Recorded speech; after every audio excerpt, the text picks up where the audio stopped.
Selanjutnya, Zionis Israel kembali membombardir permukiman warga sipil di jalur Gaza, Palestina. Akibatnya 30 orang tewas, termasuk diantaranya 6 anak-anak yang tak berdosa, serta 2 perempuan. 5 anak kecil yang tidak berdosa kembali menjadi korban kekejaman Zionis Israel. 5 anak kecil ini terbunuh karena serangan udara Zionis Israel di Gaza Tengah, Senin malam waktu setempat. Kelima jenazah korban langsung dibawa ke Rumah Sakit Al-Aqsa di kota Deir al-Balah. Selain 5 anak, 2 perempuan dan 14 orang lainnya tewas dalam serangan kejam Zionis Israel ke kamp pengungsi Bureij.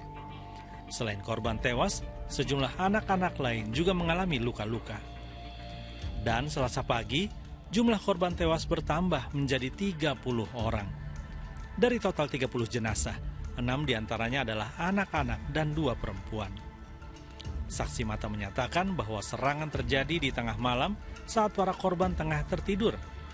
Mereka tak habis pikir apa yang ada di benak para pemimpin Israel yang terus membombardir jalur Gaza tanpa mempedulikan rasa kemanusiaan. Jumlah korban tewas di jalur Gaza sejak perang antara Israel dengan Hamas dimulai 7 Oktober lalu kini telah mendekati angka 42.000 jiwa.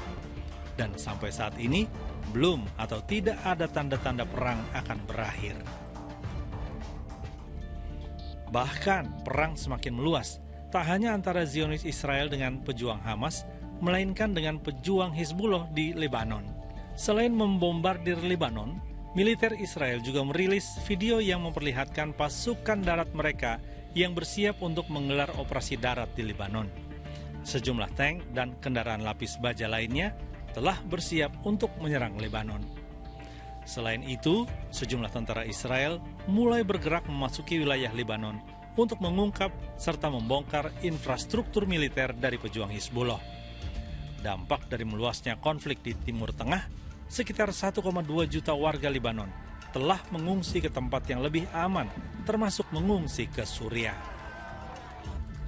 Sementara itu di Lebanon Selatan, 5 rumah sakit terpaksa ditutup pasca meluasnya serangan darat dan udara Israel di Lebanon. Rumah sakit yang terpaksa menutup layanan kesehatan adalah rumah sakit yang berada di garis depan. Pihak rumah sakit terpaksa menutup layanan medis karena mereka khawatir Zionis Israel tidak lagi membedakan antara sasaran sipil dan militer. Karena memang telah diketahui bahwa Israel akan terus menyerang tanpa peduli timbulnya korban warga sipil seperti yang dialami oleh warga Palestina di jalur Gaza dan tepi barat. Penjabat pemimpin Hizbullah di Lebanon, Naim Qassem menyatakan bahwa kendati Israel berhasil menewaskan sejumlah pemimpin mereka, kemampuan militer pejuang Hizbullah masih tetap utuh dan mereka telah mengganti semua komandan senior sehingga aksi perang terhadap Israel tetap berjalan. Bahkan, serangan Hizbullah ke Israel hari Selasa waktu setempat berhasil menerobos pertahanan udara Israel. 85 roket yang diluncurkan Hizbullah hanya sebagian yang bisa dicegat oleh Israel, dan serangan roket Hizbullah tetap berhasil menghancurkan sejumlah bangunan di kota Haifa. Di Teheran, Iran, Presiden Iran Masoud Pezeshkian mengkritik tindakan Israel yang dinilai barbar.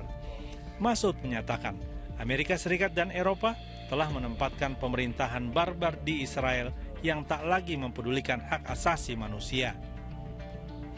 Di tengah serangan brutal Israel, ribuan bahkan jutaan orang di berbagai penjuru dunia terus mengecam tindakan Israel di jalur Gaza. Di New York, Amerika Serikat, ratusan orang menggelar aksi unjuk rasa mendukung Palestina dan menentang Israel. Protes serupa juga terjadi di depan kedutaan Israel di Amman, Yordania.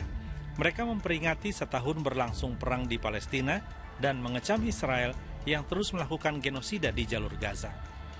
Mereka juga mendesak pemerintah Yordania untuk mengakhiri perjanjian damai antara Yordania dengan Israel dan menghentikan hubungan diplomatik antara kedua negara. Aksi serupa juga terjadi di Amerika Latin, di Meksiko, Peru, dan Kolombia. Aksi unjuk rasa pro-Palestina terus terjadi sekaligus memperingati 1 tahun perang antara Israel melawan Hamas. Umumnya tuntutan mereka sama, yaitu mendesak Israel untuk menghentikan perang demi rasa kemanusiaan yang sudah tak lagi terlihat di Palestina.